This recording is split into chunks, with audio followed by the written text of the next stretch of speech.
Hello viewers. నేను మీ doctor Ramakrishna spiritual homeopathy clinics Hyderabad. అసలు ఈరోజు మనం ఒక ఇంపార్టెంట్ టాపిక్ మాట్లాడుకుందాం. చాలామంది పేషెంట్స్ వస్తారు.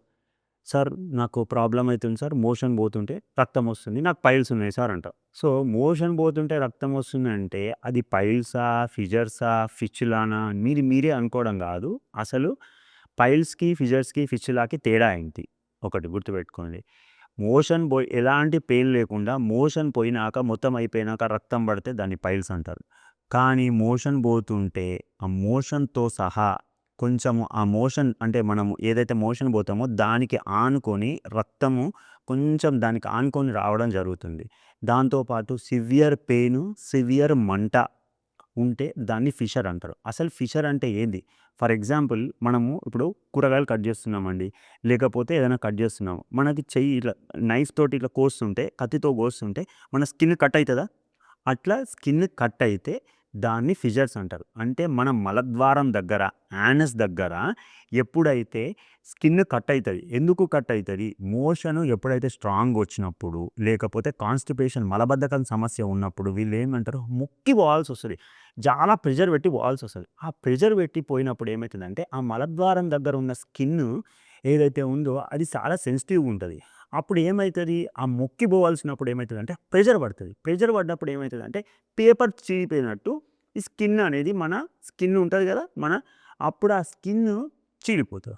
అంటే చీలిపోయినప్పుడు దాన్ని ఏదైతే క్రాక్ వస్తదో ఇప్పుడు మన పాదాలలో గదా క్రాక్ వచ్చినట్టు అట్లా అక్కడ క్రాక్ వస్తది. ఆ క్రాక్ వచ్చినప్పుడు ఏమైపోతదంటే దాన్ని ఫిషర్స్ అని అంటారు. సో, పైల్స్ వేరే, ఫిషర్స్ వేరే. ఫిషర్స్‌లో క్రాక్ వస్తది. పైల్స్‌లో క్రాక్ అనేది ఉండదు. అది ఇంటర్నల్‌గా జరుగుతుంది. అందులో రక్తనాళాలు వాపొస్తే దాన్ని పైల్స్ అంటారు. ఈ ఫిషర్స్ అనేది మాత్రం క్రాక్ ఆ స్కిన్ ఆ మోషన్ పోయే దాని చుట్టూ అక్కడ ఎక్కడైనా క్రాక్ వస్తే దాన్ని ఫిషర్స్ అంటారు. అందుకే ఫిషర్స్‌లో మంట ఎక్కువ ఉంటది. ఫర్ ఎగ్జాంపుల్ ఇప్పుడు ఇక్కడ కట్ అయిందండి. కట్ అయితే మనకేం చేస్తాం దానికి ఏదైనా అంటుకుంది. ఉప్పు అంటుకుందో, కారం అంటుకుందో, లేకపోతే ఏదైనా పుల్లని పదార్థం మండుతదా లేదా? అట్లనే అక్కడ మనం మోషన్ పోయేటప్పుడు ఏమైతది అనంటే ఆడ కట్టు ఉంటది కాబట్టి ఆటోమేటిక్‌గా ఏమైతది అనంటే ఆ మోషన్ తగిలినప్పుడల్లా మనకు మంట విపరీతమైన మంట వస్తది. మోషన్ పోయేటప్పుడు వస్తది. మోషన్ పోయినాక గూడా ఒక అరగంట, గంట తీవ్రతను బట్టి మంట అనేది జరుగుతుంది. సో, దాన్ని ఫిషర్స్ అంటారు. ఈ ఫిషర్స్ ఉన్న పేషెంట్స్ ఏం జాగ్రత్తలు తీసుకోవాలి? హోమియోపతిలో ఎలాంటి మెడిసిన్స్ ఉన్నాయి? సో, ఈ ఫిషర్స్ ఉన్న వాళ్ళకి ప్రధానంగా మనకు కనబడే లక్షణాలేందంటే మంటతో కూడిన పెయిన్, దాంతో పాటు మోషన్ పోయేటప్పుడు రక్తం రావడం, విపరీతమైన మంట. ఎందుకంటే స్కిన్ కట్ అయిపోయి ఉంటది కాబట్టి. ఇప్పుడు మనం ఈడ కట్ అయిందండి. సపోజ్ ఏదన్నా మనకేమన్నా అంటుకుందనుకోండి మంటొస్తదా? రాదా? ఆడ స్కిన్ కట్ అయిపోతది కాబట్టి మంటొస్తది. ఎందుకు స్కిన్ కట్ అయితది అంటే మలబద్ధకం వల్ల ఎక్కువ ప్రెషర్ పెట్టాల్సొస్తది. ఎక్కువ ప్రెషర్ పెడితే ఆటోమేటిక్‌గా ఏమైతది ఆడ స్కిన్ టేర్ అయిపోతది. ఆ టేర్ అయిపోతే ఫిషర్ అంటాం. సో, ఈ ఫిషర్ ఉన్న పేషెంట్స్ ఏం ఫుడ్స్ తీసుకోవాలి? ఎలాంటి జాగ్రత్తలు తీసుకోవాలి? అసలు ఎందుకొస్తది? ఇది గూడా అంతే అండి. వంశపారపర్యంగా ఉన్నా రావడం జరుగుతుంది. సివియర్ స్ట్రెస్ ఉన్నా రావడం జరుగుతుంది. ఎక్కువ యాంగ్జైటీ ఉన్న పేషెంట్స్ గూడా ఈ ఫిషర్స్ అనేవి ఉంటాయి.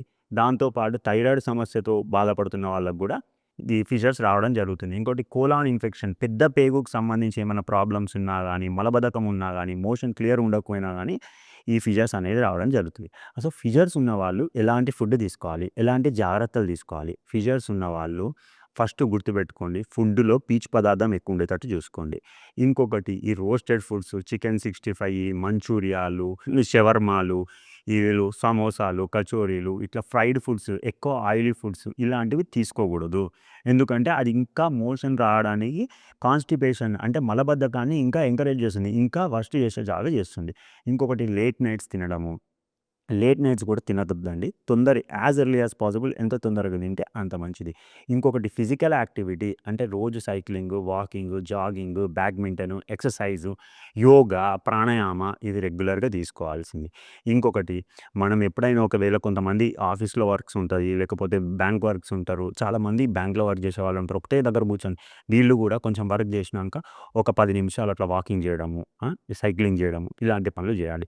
ఇంకొకటి వాటర్ రెగ్యులర్‌గా మంచిగా ఎంత సాధ్యమైతే అంత, ఎంత ఎక్కువ సాధ్యమైతే అంత వాటర్ రెగ్యులర్‌గా తీసుకోవడం ఇలా జరగాలి. కూల్ డ్రింక్స్ తీసుకోవద్దు. కూల్ డ్రింక్స్‌లో షుగర్ ఎక్కువ ఉంటుంది కాబట్టి కూల్ డ్రింక్స్ తీసుకోవద్దు.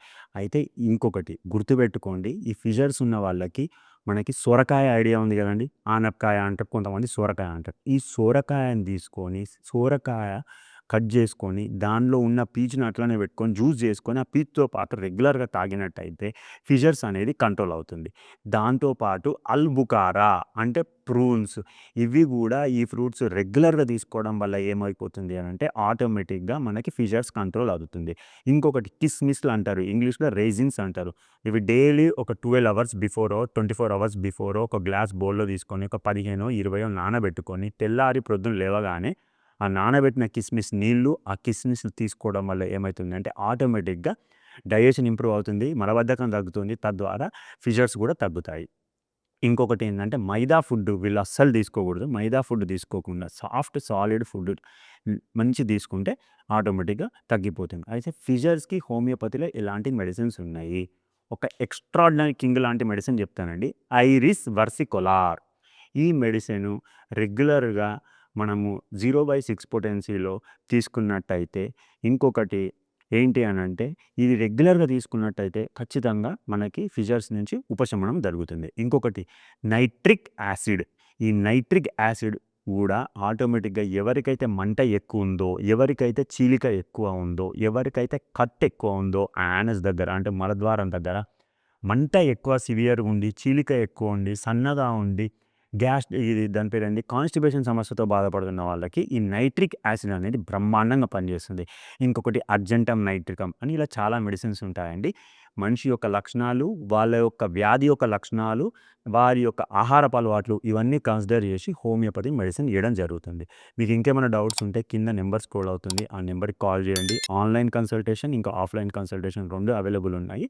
మీకు ఏ డౌట్స్ ఉన్నా కానీ ఫిషర్స్ సంబంధించింది వితౌట్ ఎనీ సర్జరీ హోమియోపతిలో బెస్ట్ మెడిసిన్స్ ఉన్నాయి. Thank you.